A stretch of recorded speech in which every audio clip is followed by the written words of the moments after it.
Frankie Abbruzzino with the Suncoast News and Scoop, and this officer above in the screen is in some trouble. Ex-officer, I should say, Michael Mahan. Basically, he was terminated for sexually harassing a woman that was involved in a DUI accident back in June. And this is after an internal affairs report and something that Michael finally admitted to in the end. So, also, I guess the firing took place in October, and that was after the investigation, and it came after a woman who was arrested for domestic battery on October 3rd told the investigators that McMahon had been harassing her for about 4 months. He would send her explicit conversations, sexually oriented, and he would do it while on duty and now training a recruit. He did it on the phone that the SCSO provides.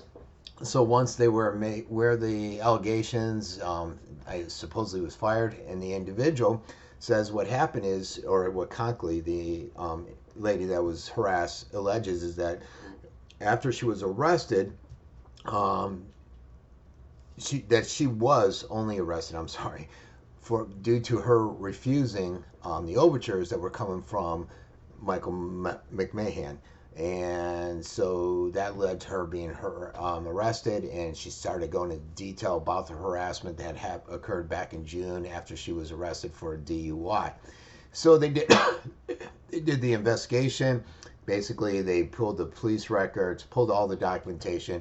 I guess it was enough that Michael admitted to taking and sending the photos with the agency iPhone, contacting Conkey after her arrest, and exchanging photos and inappropriate messages. And at one point, he even said, hey, I could probably get you off these DUI charges, and that's when it all started up with the sexual interference and sending the unsolicited sexually illicit photos to Conkey. So, unfortunately, and you may remember this guy, he was involved in another incident, and it's a lawsuit. It's back where a man who was slammed face first into the floor was suing the sheriff's office, and I can't bring the video up on here, but basically what happened is McMahon and another, what the lawsuit alleged is that McMahon and another deputy made a false report that led to the arrest of this guy Basiles, and eventually the charges were dropped due to that. And if you look on the internet, you can find the guy's face.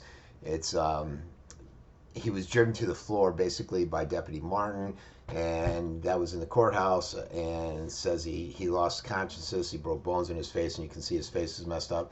And I do remember this. It was back in March of 2019, so it was a while ago, but he was involved in that incident too. They said outside that he has had a stellar career, at least as far as they know. So that's it. This guy is no longer a deputy and probably in some hot water. This has been Frankie Abbruzzino with the Suncoast News.